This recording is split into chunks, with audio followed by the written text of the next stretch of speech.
You know that feeling when someone shows up for you just when you need it most? That's what Uber is all about. Not just a ride or dinner at your door. It's how Uber helps you show up for the moments that matter. Because showing up can turn a tough day around or make a good one even better. Whatever it is, big or small, Uber is on the way. So you can be on yours. Uber, on our way. This episode is brought to you by State Farm. Knowing you could be saving money for the things you really want is a great feeling. Talk to a State Farm agent today to learn how you can choose to bundle and save with the Personal Price Plan. Like a good neighbor, State Farm is there. Prices are based on rating plans that vary by state. Coverage options are selected by the customer. Availability, amount of discounts and savings, and eligibility vary by state. This is Optimal Work Daily. How to Do a Weekly Planning Session by Pullein of Pullein.com.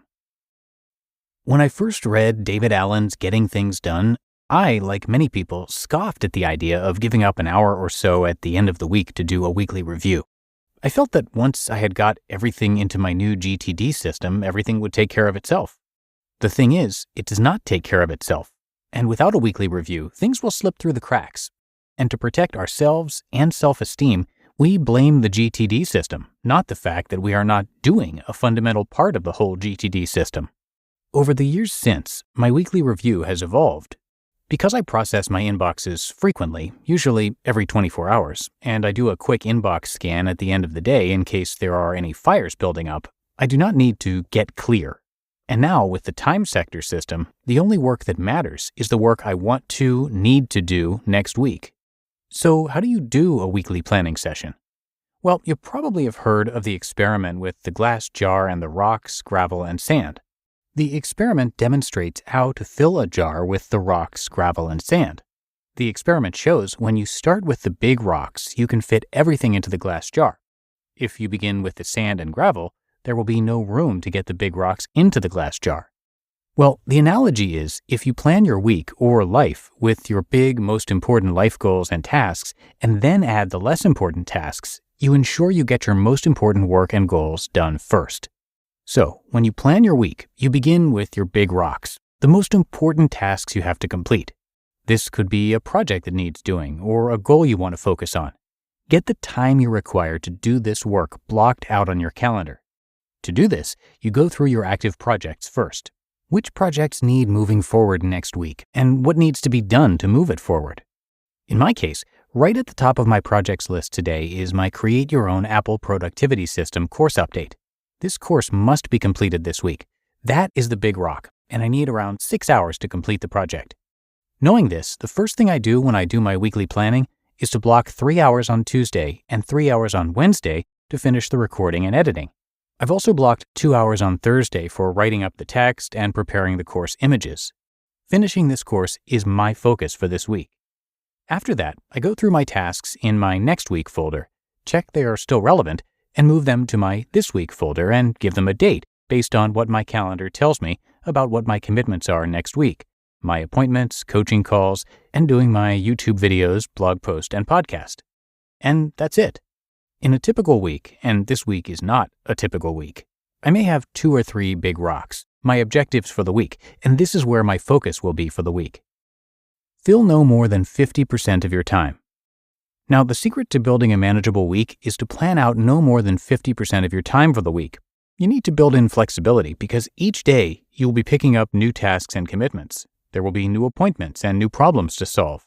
You need flexibility to deal with those.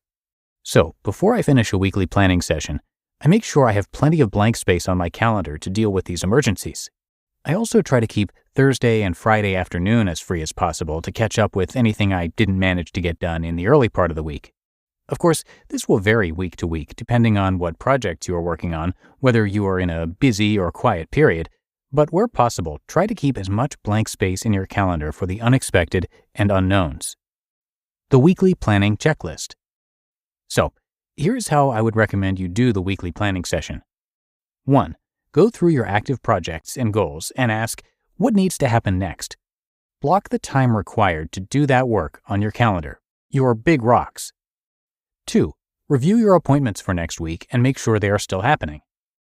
3. Review your next week tasks to make sure they still need to be done next week, and if they do, move them to your This Week folder and add a date. And 4, do a final review of your calendar to make sure you have enough space for the unknowns. And that's it, you're done. In total, this should not take more than 30 minutes. The thing about doing a weekly planning session is you have a focus and a direction for the week. You know what you want to accomplish for next week, and you know you have time to complete the things that you must complete. For me, when Monday morning comes around, I know exactly what I want to get done for the week. I know I have my exercise scheduled for the week, and I know I have enough time available to manage all the unknowns and emergencies that will inevitably come up through the week. I hope this helps you understand the importance of the weekly planning session. Starting the week knowing exactly what you want to get accomplished gives you a focus and a purpose for the week. And there's something special about getting to the end of the week having completed everything you set out to achieve.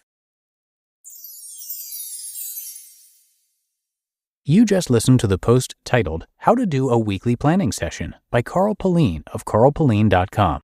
Eczema isn't always obvious, but it's real. And so is the relief from Ebglyss. After an initial dosing phase of 16 weeks, about 4 in 10 people taking Ebglyss achieved itch relief and clear or almost clear skin. And most of those people maintain skin that's still more clear at 1 year with monthly dosing. Ebglyss, lebrikizumab LBKZ, a 250 milligram per 2 milliliter injection, is a prescription medicine used to treat adults and children 12 years of age and older who weigh at least 88 pounds or 40 kilograms with moderate to severe eczema, also called atopic dermatitis, that is not well controlled with prescription therapies used on the skin or topicals, or who cannot use topical therapies. Ebglyss can be used with or without topical corticosteroids. Don't use if you're allergic to Ebglyss. Allergic reactions can occur that can be severe. Eye problems can occur. Tell your doctor if you have new or worsening eye problems. You should not receive a live vaccine when treated with Ebglyss. Before starting Ebglyss, tell your doctor if you have a parasitic infection. Searching for real relief? Ask your doctor about Ebglyss and visit ebglyss.lilly.com or call 1-800-LILY-RX or 1-800-545-5979. At Capella University, you can learn at your own pace with our FlexPath learning format. Take 1 or 2 courses at a time and complete as many as you can in a 12-week billing session. With FlexPath, you can finish the bachelor's degree you started in 19 months and under $19,000. A different future is closer than you think with Capella University. Learn more at capella.edu. Fastest 25% of students. Cost varies by PACE, transfer credits, and other factors. Fees apply. And thank you to Carl, who is a renowned productivity and time management coach who has helped thousands of people around the world get better at managing their time and become more productive using technology they carry around with them every single day. You can check out his podcast, which is called The Working With Podcast. And Carl has written 3 books on productivity and time management, and he's also got a couple of courses, Time and Life Mastery and Your Digital Life. His purpose is to help people learn how to manage their time so they can enjoy their lives and build a life they are truly proud of. And be sure to come by Pullein.com to show your support. Carl's last name, by the way, is spelled Pullein, and on the site you can see more about him, plus his podcast, coaching, courses, webinars, books, downloads, you name it, Carl's got it. But that's going to do it for today. Hope you have a great one, and I'll be back here with you tomorrow, where your optimal life awaits.